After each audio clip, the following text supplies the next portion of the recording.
were born about a year too early. Yeah, I think that's so interesting you observed that if a human baby was born when it was more ready, um, for the stresses of the outside world, that head would be too large to get through a birth canal. Right. And also would kill its host energetically. So those are the reasons we believe that babies are born so neurologically fragile. This is Conversation Balloons, a podcast of interviews with experts and friends about all things generational. I'm your host, Leah Farish. Welcome back. Today we have Erica Komisar. She is a clinical social worker, psychoanalyst, and parent guidance expert in private practice in New York City. And welcome, Erica. Thank you. Thank you for having me. We're looking forward to talking about your book today, Being There: Why Prioritizing Motherhood in the First 3 Years Matters. Mm-hmm. And you're advocating for the importance of emotional and physical presence of the primary caregiver, usually the mom, Mm-hmm. in those first 3 years. Mm-hmm. How is that advocacy going? Well, it's actually going well. I mean, I think that 8 years ago when Being There came out, it was tough because it was a message whose time hadn't quite come. But it broke through because I stuck with the message, and there are other people saying what I'm saying now. And I think now there's a wave that people are calling a movement, that is a movement to recognize the needs of children, because our children are not doing all right. And our mothers are not doing all right. Women are also not doing all right. They're not happy. They're stressed. The Surgeon General came out with a report that said parents are stressed out of their minds, but really mothers are stressed out of their minds, because they're really trying to do more than is humanly possible and trying to do it all at the same time. So, the idea of my message is not that women can't work, but that, first, you don't have to have children. I'm not a pronatalist in the sense that I believe everybody should have children. I actually don't believe everybody should have children, that some people really uh, need to think about whether they want to care for children, because caring for children is really the issue. I want to say anybody can have children, but that's an insensitive thing to say today, because not everybody can have children. But many people can have children, but it's not the having, it's the caring for the children. And I think if you don't want to get off the linear career path you're on, if you don't want to take pauses or moderate what kind of work you did before, maybe having children is not for you, because the idea is that for children to be healthy, they need physical and emotional presence in those early years, but throughout childhood. It's a real commitment, it's a real sacrifice, and it's frustrating, it's uncomfortable, and you have to give up a lot in the years that you're raising those children. That doesn't mean you can't have it all in life. I mean, many of the women that I interviewed for Being There are women who had wonderful, fabulous careers before they had children, and then moderated their careers or took pauses, and then went back when they were perimenopausal or menopausal and had fabulous careers then, maybe even Yeah. more fabulous. But the idea that you're going to have a linear career while you're also raising healthy children is a myth. It's really a myth. So, you can do everything in life. You just have to be able to, there's a book that there's a book called Everything I Ever Learned, I Learned in Kindergarten. It was a book from like the 80s or something. One of the things that you learn when you're really little is to wait. And it's something that is really a lesson that so many people have not learned. Hmm. That you can have a fabulous career if you want to have wonderful and healthy children, that sometimes you have to learn to wait. Yeah, I've thought really after children are out of the home, usually there's another 30 years of life. And it's the most productive years, because we've never wanted to talk about, we can make this podcast about menopause. No one wants to talk about the importance of menopause because they see it as the downgrading of women. Actually, it's when their testosterone goes up.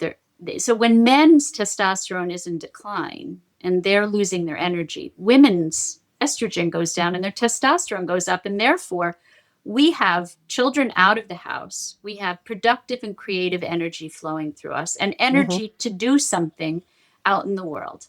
And so our late 40s, 50s, 60s, 70s, those are our most productive years because we're not in conflict. So when our husbands Interesting. are on the golf course playing golf, those are our most productive years. And Uh-huh. funny enough, the concept of women, following their husbands into retirement is a funny idea for me because women are just getting going in postmenopause and men are in decline. So Mm. those are the years for women to be CEOs, you see. Yeah. And so that's what we're not telling young women, that you can be a CEO before you have children, but then there's a friend named Neha Rush wrote a book called Power Pause, and she's around promoting it. But basically, the concept is the same: is children need you, and Mhm. if they're gonna be healthy, you got to give something up. We don't tell young women that. Mhm. I love the, emphasis that you have on empirical data and brain science. You've mentioned the hormonal realities here, and can you talk to us some about the Mhm. brain development and needs of infants? So 0 to 3 is what's called the first critical period of brain development. So 85% of a child's right brain is developed by the age of 3. Between 3 and 9, maybe another 15% of that brain is developing. The right brain, right? The part of the brain that's responsible for emotional regulation, resilience to stress, developing healthy relationships in the future. All of that is 85% of that is developed by the age of 3. And it's only if the environment is right, meaning if the environment is not sensitive, empathic, and nurturing, then that right brain doesn't develop in the same way.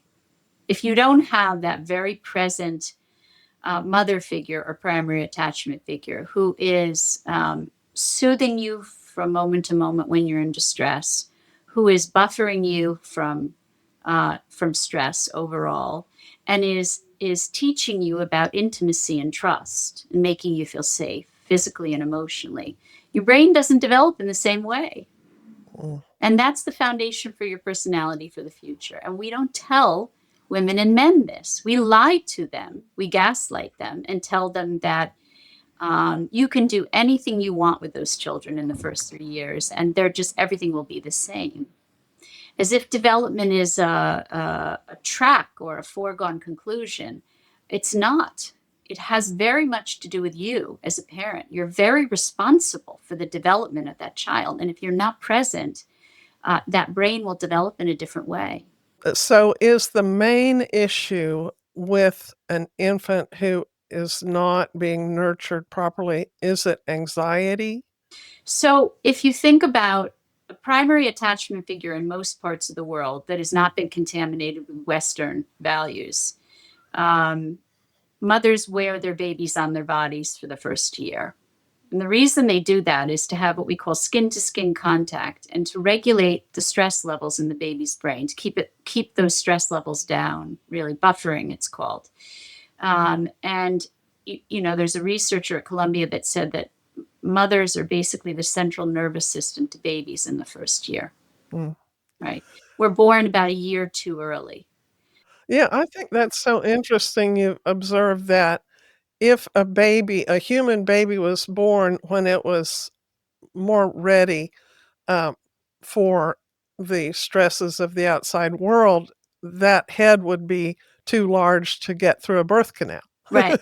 And also would kill its host energetically. So those are the reasons we believe that babies are born so neurologically fragile. But so in the first year, in most parts of the world, babies are worn on their mother's bodies instinctually in an evolutionary way. This is how we've survived as a species for millennium, right? So now we're we're basically disregarding evolutionary lessons and wisdom, and trying to switch it all up because of some strange value system around independence and self-sufficiency and self-orientation and narcissism, right? It's an economic thing to to separate mothers and babies in those early years. But if we tell mothers the truth, and fathers, because fathers have to support mothers, if we tell them the truth that if you want to have a healthy child, um, that the safety and security, what we call attachment security of that child, is going to basically predict, potentially predict the future mental health of that child. It's going to influence the future mental health of that child. I think young couples would make different decisions. I just think we've lied to them. Right. Well, and we certainly have a monolithic message to girls. You can be anything you want to be. Don't let anyone stand in your way. Right. And and again, the message is only partly true. You have to take, Well, it's take a it in it's stages. in other words, it's in a way an empowering girls and women. We turned it into a hostile message towards men, but we also turned it into a dismissive and hostile message towards children, right? So then who are you fighting against? Are you saying, I don't need to care for my own children? Those children don't matter? So is that a conflict? Is that sort of conflict with the child? Is it conflict with the men who you'd have the child with? You think of the message and it's a fight message. And so I think we're past fighting. I think, the idea of fighting, instead of really thinking about needs as a whole, thinking about your own needs is important, but thinking about your needs in the context of a family and having children and really putting children's needs first. I mean, we're supposed to outgrow narcissism. It's supposed to be a developmental kind of milestone that we move through. We're not supposed to remain there. We're not supposed to get stuck there. If we're still, as adult women, saying our needs matter more than our children's needs, then something happened to that woman emotionally to get her sort of stuck developmentally, to have her in a regressed developmental state, because we're meant Mhm, to progress past that and then put our children's needs first. mhm. It's the only way our children can be healthy. Yeah, um, it it's a hellish thing to think of being raised by someone who it really is oriented only to themselves. That's right. It's just that simple. That's right. Um, and I think a lot of parents fool themselves by saying, "Well, uh, I don't see the results that Erica Komisar is talking about." Yeah, and the thing about sowing and reaping is you reap in a different season than you sow, and you're not gonna see day to day the effects of what you're doing or not doing in a child's life. Well, It's yeah, dangerous. I mean, it's interesting. I think there's immediate gratification, a desire, and also people equate, um, they want immediate gratification, but they also want to um, to see the results in a way in their own terms. For instance, children who are raising emotionally healthy children, those children don't always behave. Sometimes they're willful. Sometimes they don't listen to you. Sometimes all children don't sleep until the age of 5. So that's another myth we tell parents. I always say we gaslight parents today because we tell them all Mhm, these lies, and they are just lies. We tell them your children should sleep through the night when they're 3 months old. I mean, infants are so emotionally, physically, and neurologically fragile that if you don't sleep with them at that age, if you separate them from your body, they are going to wake as all human beings wake multiple times a night. You don't realize it if you're a good sleeper, but you wake at least 6 times a night and you roll over. But for a child, an infant who wakes, they're reaching for their mother's body and they're listening for her heartbeat and they're trying to find her smell and they're trying to find her face and they're trying to find the breast. And so, if you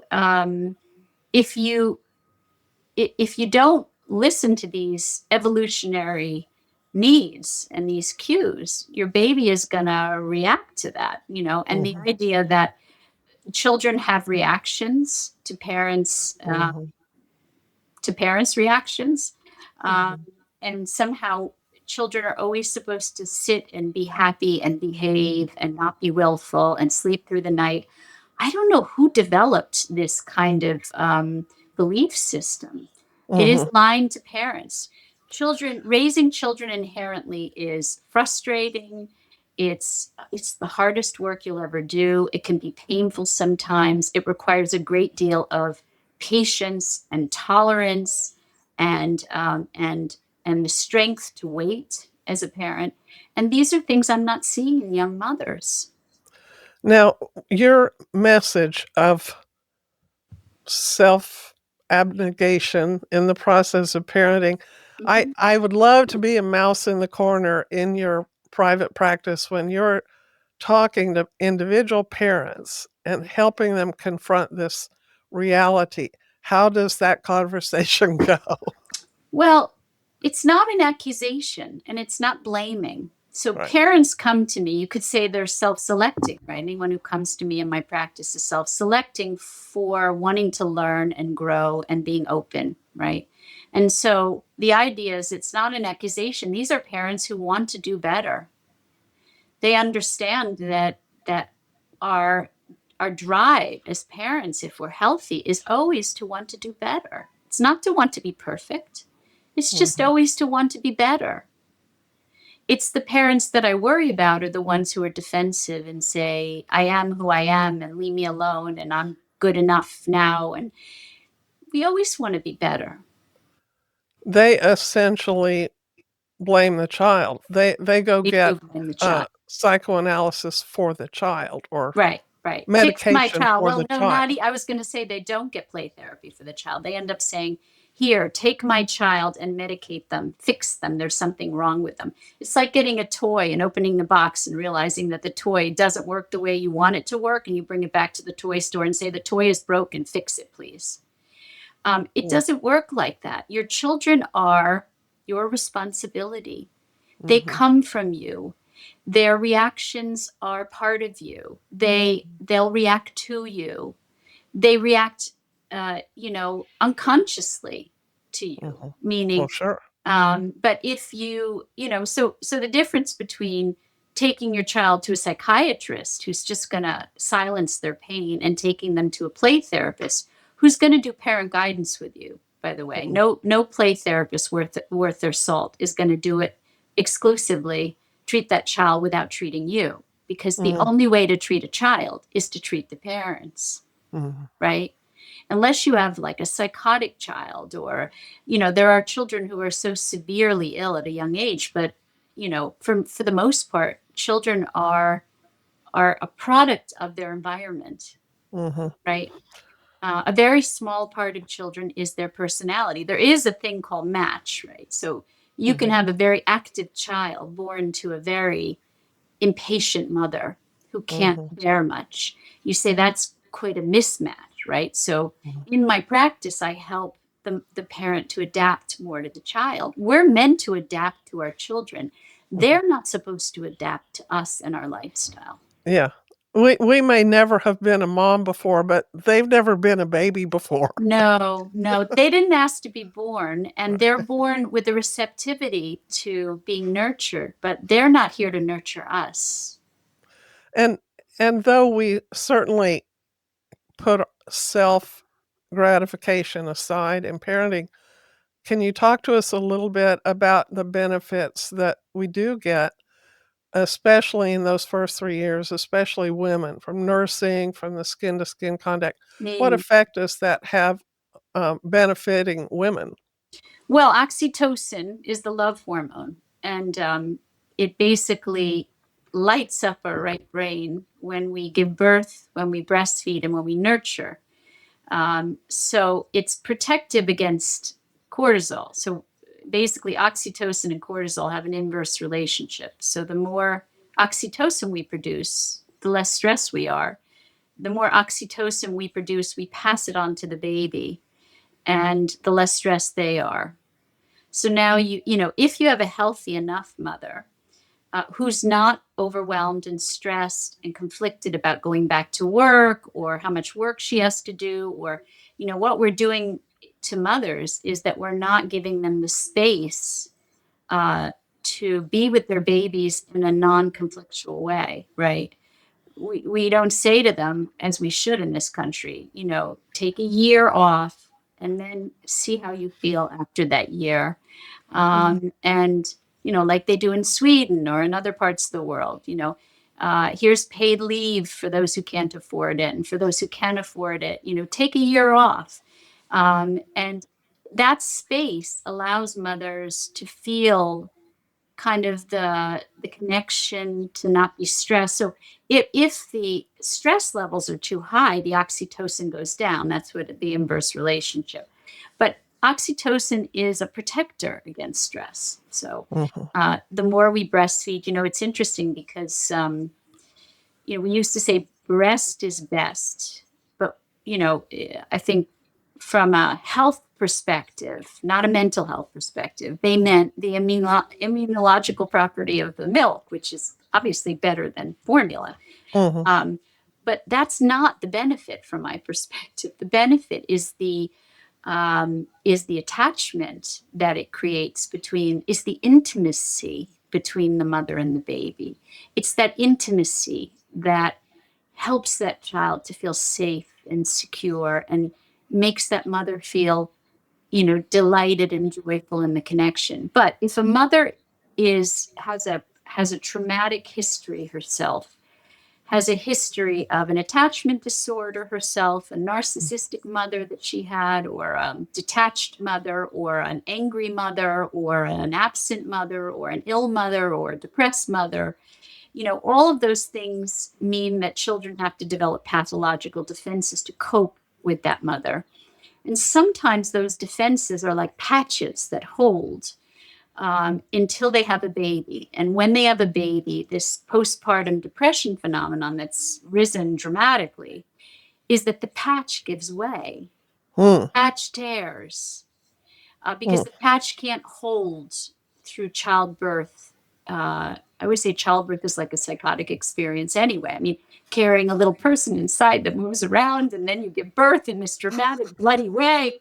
Then you have a baby you're responsible for. Uh-huh. So, all of that means that you have to be pretty healthy to do all that. Mhm. And there's a lot of mothers who are walking wounded, who are not so healthy, whose mothers neglected them or abused them. And the patch doesn't give way until you give birth. And then the patch gives way in a Wow. big way.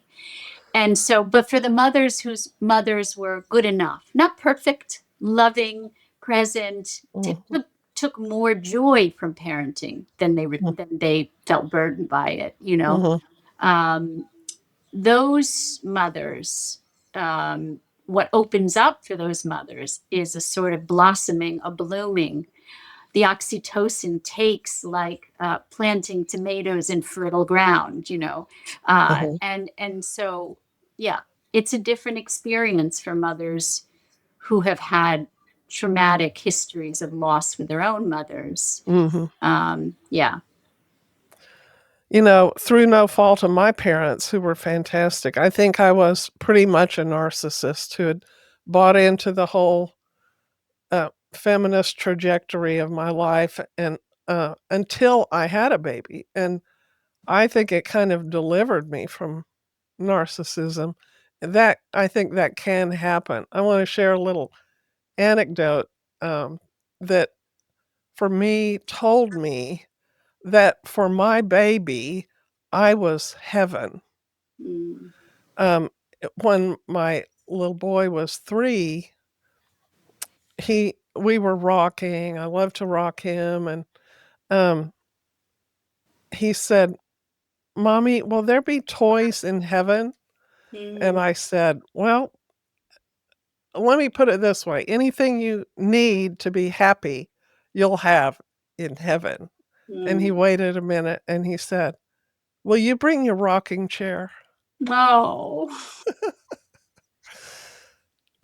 So, there's such a blessing, such a gratification, such a growth Mm, available to us if we will focus on mm, these tiny people who have all these needs, and if we get in the feedback loops that they're offering, mm, and the letdown reflex that we get when we nurse this wash of relaxation and harmony with another human, there's nothing like it. mm, And we're really missing out when we don't, lay down our lives for these little people because it's just it's really like nothing else. And mm. I'm so glad that you're speaking truth into this. Now, I have a couple quick questions before we close. So it's all very well to say, okay, I can take out 3 years of my, career path and my own stuff. But actually, with multiple children, that timer keeps resetting. And so you're taking another 3 years and another 3 years, and pretty much you're at 12 years. And it is a possible, a possible life path of not following a career or finding something that's just much more flexible. For me, I practiced law and I had a nanny much of the time, and I made part-time Mhm, work and individual caseload mhm, very tailored to what my children needed in that season. And I would think kind of 3 to 6 months at a time mhm, and have a sense of what I could take on, and mhm. just held it very loosely. And one thing I'm so grateful for, and I'm sure you're seeing with your, I don't, do you call them clients or patients? Patience. Patients, is, that since COVID, thank goodness we do have more flexibility in where we work and the hours we work for so many people. Companies have finally realized people really can Mhm, get things done from home and on a different timetable and remotely, mhm. and all that. So I'm grateful for that. Um, when it is time, when it is appropriate to take a child to a nursery, to take a child to a daycare or um, pre-K or whatever, how do you recommend um, a healthy way of separating from that child? How do you say goodbye? Well, first, by 3 years of age, and so I want to respond to something you just said, which is that many women have to work at least part time, and some women love their work and don't want to lose it entirely. So when I wrote Being There, the misunderstanding was that you couldn't work. The idea is that we have to choose our work carefully in the years that we're raising children. Yeah. So maybe you were a high powered, and a dear friend of mine was also a corporate attorney in a big New York law firm. And she dropped out when she had children because she wanted just to be with her children. And so she took on one client at a time and worked 2 hours a day. Mhm, And for the most part, was able to be there with her children. So there are ways of doing it, but what you have to do is you do have to lay down your narcissism in those years. mhm, And you have to be willing to get off the fast track. And I think there's a lot of women that, for a variety of reasons, cannot lay down their narcissism for their children, cannot mhm, say, in these years, I won't be getting the kinds of cases, I won't be making as much money. But later on, I can do a lot. Later on, when my kids are grown, I can, take more cases and go after more aggressively after my career. Um, and realistically, there are some careers that cannot be done flexibly. And so if you know that, and you're going to have children, then wouldn't you say you'd look at that and say, maybe this is not the kind of work I do in the years that I'm raising children. Maybe I have to switch the kind of work that I do. I was a banker and now I'm going to do a little consulting on the side, or Mhm. I was a lawyer, I'm not going to work for a big corporate law firm, or I was a doctor in a big hospital system, and instead I'm going to open a little private practice and see patients 3 hours a day. There Mhm. are ways to work while you're raising children, but they usually involve Mhm. sacrificing some part of your career in those years. And so, really, what I'm finding is that women can't sacrifice. Mhm. Um, they can't give up whatever ego gratification they got from their careers. Um, what was the other question? So I wanted to say that because Oh, that's a misunderstanding from my book. Makes the original title of my book was called The Lost Instinct. It wasn't called Being There. Being uh, There triggered a lot of women to feel that they had to be there all the time. yeah. But the lost instinct was more the grasp of the concept, right? But you asked another question, and I totally lost Oh, it. But that, yeah. How do you say goodbye when it is time yeah, to take a child somewhere? And I never you, knew how to do yeah. that So you smoothly. never run out, and you never listen to the preschool teacher say just leave. No, no, no, no, no. You ignore them and you tell them you don't know what you're talking about. You first of all, when you first go to preschool, and you don't take your child to preschool until 3. Under 3, it's daycare. It's not Right. preschool. Don't let anybody tell you it's school. That's a manipulation. It's a Mhm. business. They call it Mhm. school, so you'll drop them off. It's not school. It's a justification. It's daycare. Mhm. After 3, it's preschool. Preschool is gentle, incremental. The weaning process is meant to be sensitive and empathic. And the word weaning is the word that comes to mind. So you find a preschool that has a very gentle separation process, at least 2 weeks, where they let you be in the classroom at first and then move to the corner of the classroom and then tell your child that I'm going to be sitting right outside the classroom. You do it very gently, and the really sensitive preschools even have you stay in the building for a few weeks.